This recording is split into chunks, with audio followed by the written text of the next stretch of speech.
Hello everyone, आज हम लोग देखेंगे कि अगर ओशियन और कॉन्टिनेंटल का प्लेट अगर कन्वर्ज करता है तो क्या होगा। ठीक है, ओशियन और कॉन्टिनेंट प्लेट के अंदर आपका जो ओशियनिक का प्लेट होता है वो थोड़ा वो भारी रहता है।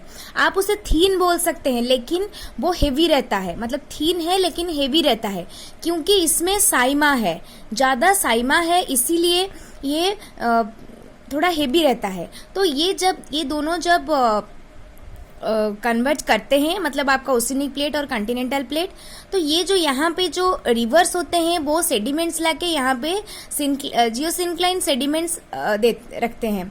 रखने के बाद ये तो वैसे भी है और सेडिमेंट्स भी है, तो फिर ये सबडक्ट कर जाता है। ठीक है, ये सबडक्ट कर जाता है अंदर।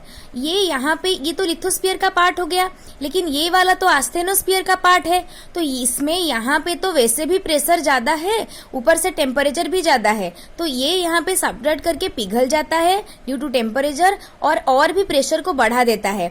तो क्या होता है कि यहाँ पे क्रैक होता है लिथोस्फीयर में, और वो बाहर निकल जाता है लाभा के फॉर्म में। और एक चीज यहाँ पे होता है कि ये जो जियोसिंक्लाइन सेडिमेंट है वो फोल्ड माउंटेन में कन्वर्ट हो जाता है। तो ओशियन और कॉन्टिनेंट जब कन्वर्ज करते हैं, ओशियन सबडक्ट कर जाता है, फोल्ड माउंटेन बनता है और लाभा बाहर आता है। जो प्लेट, ये याद रखिए, जो सबडक्ट किया है जो प्लेट, वो ओशियनिक प्लेट है। कॉन्टिनेंटल प्लेट पे आपका फोल्ड माउंटेन बना है। ठीक है, अभी हम और एक बात देखेंगे कि आपका जो मैकेंजी एंड पार्कर का जो है कंसेप्ट, हम वो देखेंगे। मानिए कि ये बात है कि यहाँ पे ट्रेंच भी बनेगा। क्यों ट्रेंच बनेगा? क्योंकि जहां पे सबडक्ट कर रहा है वहां पे से डीप वाला तो बनेगा ना, डीप वाला एक गर्त जैसा बनेगा ना। तो इसीलिए अगर ओशियनिक प्लेट और कॉन्टिनेंटल प्लेट दोनों कन्वर्ज कर रहे हैं तो फोल्ड माउंटेन्स बनेगा, ट्रेंच तो बनेगा ही बनेगा, फिर वोल्केनो तो बनेगा। ऊपर से यहाँ पे एक इंटरेक्शन ऑफ प्लेट्स हो रहा है, तो हमें अर्थक्वेक तो देखने को मिलेगा ही। ठीक है, उसके बाद अब हम देखेंगे कि ओशियनिक प्लेट अगर कन्वर्ज करे तो क्या होगा। मानिए एक दो ओशियनिक प्लेट के अंदर ये वाला ओशियनिक प्लेट हेवी है। ठीक है, एक तो हेवी होगा ना, अगर हेवी होगा इसलिए तो कन्वर्ज डाइवर्स वगैरह हो रहा है। तो इसीलिए एक प्लेट हेवी है, तो जो प्लेट हेवी है वो सबडक्ट हो गया। होने के बाद ये यहाँ पे पिघलने के बाद आपका टेम्परेचर, यहाँ पे प्रेशर तो वैसे भी ज्यादा था, फिर लिथोस्फीयर में क्रैक हुआ और ये वोल्केनो की तरह निकला। लेकिन क्या है कि यहाँ पे सिंक्लाइन सेडिमेंट्स नहीं है, क्योंकि यहाँ पे रिवर नहीं है, कॉन्टिनेंटल प्लेट नहीं है, इसीलिए यहाँ पे फोल्ड माउंटेन नहीं बनेगा। लेकिन यहाँ पे वोल्केनिक आइलैंड्स बनेगा, जिन्हें हम फेस्टून्स भी बोल सकते हैं, आर्कीपेलागो भी बोल सकते हैं। लेकिन यहाँ पे फोल्ड माउंटेन नहीं बनेगा। लेकिन अर्थक्वेक तो रहेगा, ट्रेंच तो रहेगा, तो ट्रेंच रहेगा। यहाँ पे आपका फोल्ड माउंटेन नहीं बनेगा, वोल्केनिक आइलैंड बनेगा, और अर्थक्वेक तो मतलब वो तो नॉर्मल होगा ही, क्योंकि प्लेट का इंटरेक्शन हो रहा है इसीलिए।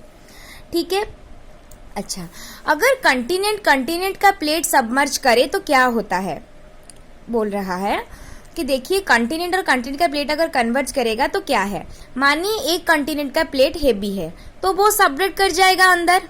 ठीक है, वो सबडक्ट कर जाएगा, लेकिन ये इतना भी अंदर सबडक्ट नहीं करेगा, इतना भी इसका प्रेशर इतना भी ज्यादा सबडक्ट नहीं करेगा कि आस्थेनोस्फीयर तक पहुंच जाए।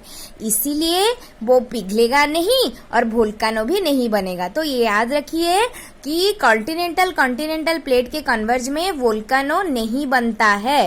ठीक है, वोल्केनो नहीं बनता है, लेकिन यहाँ पे सेडिमेंट्स तो रहेंगे, फोल्ड माउंटेन तो बनेगा आपका। तो फोल्ड माउंटेन बनेगा, वोल्केनो नहीं बनेगा, अर्थक्वेक तो होगा ही होगा। ठीक है, फिर हाँ, हम अब ये सब देखे, हमने कन्वर्ज वाला देखा। ठीक है, अगर डाइवर्ज कर रहा होगा, दो प्लेट अगर डाइवर्ज कर रहा है ऐसे, तो पहले वहां पे ब्लॉक माउंटेन्स बनेंगे, ऐसे ऐसे करके ब्लॉक माउंटेन, फिर वो और भी डाइवर्ज करता जाएगा और बीच में ओशियन क्रॉस्ड बन के वहां पे ओशियन बन जाएगा। ये rift valley of the Atlantic ocean के मिड में जो रिफ्ट वैली है, ये मतलब जो रिफ्ट टाइप का स्ट्रक्चर है और रिज टाइप का स्ट्रक्चर है, ये उसका एग्जाम्पल है। ये डाइवर्ज का हो गया। अगर बोल रहा है दो प्लेट है, ना ही वो कन्वर्ज कर रहे हैं ना ही वो डाइवर्ज कर रहे हैं, तो यहाँ पे सबडक्शन नहीं हो रहा है, प्रेशर इंक्रीज नहीं होगा, वोल्केनो नहीं होगा, नो डिस्ट्रक्शन, अर्थक्वेक लेकिन रहेगा, क्योंकि दो प्लेट का आपका लिथोस्फेरिक प्लेट का मतलब अगर इंटरेक्शन होगा तो आपका जो अर्थक्वेक है वो तो रहेगा ही। तो इसीलिए यही है कि यहाँ पे no subduction, no increase in pressure of asthenosphere, no volcano and no trench and also only there is earthquake. Okay, San Andreas of US और कैलिफोर्निया में सैन एंड्रियास है, वहां पे ऐसे यहाँ पे आता है आपका अर्थक्वेक्स आता है, यहाँ पे ऐसे बीच में एक रेत की जगह में बीच में सैन एंड्रियास ऐसा ट्रांसफॉर्म बाउंड्री एक है।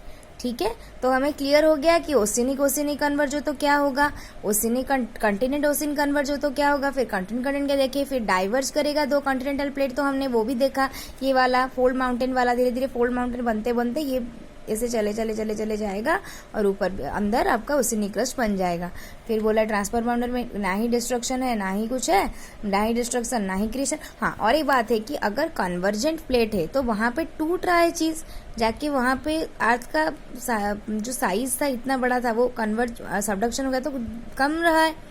तो कन्वर्जेंस जो है वो हर टाइम डिस्ट्रक्टिव रहता है। ठीक है, लेकिन जो डाइवर्जेंस है ये नया स्ट्रक्चर फॉर्मेशन कर रहा है तो वो कंस्ट्रक्टिव रहता है।